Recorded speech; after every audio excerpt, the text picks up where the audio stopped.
Ito si Winter, tawag nga pala namin sa kanya Ter. Binidyo ko siya dito kasi ayaw niya magpaapak sa paa, gusto niya siya lang umaapak sa akin. Kaya inuulit-ulit kong tapakan siya dyan kasi natutuwa lang ako sa kanya.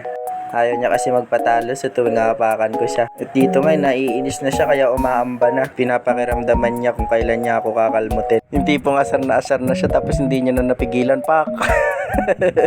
Tapos nagsorry na rin ako dyan sa kanya, kaya bati na kami kaagad. Mabait naman yan si Winter, medyo malandi nga lang. Maraming ang manliligaw sa labas yan, 3.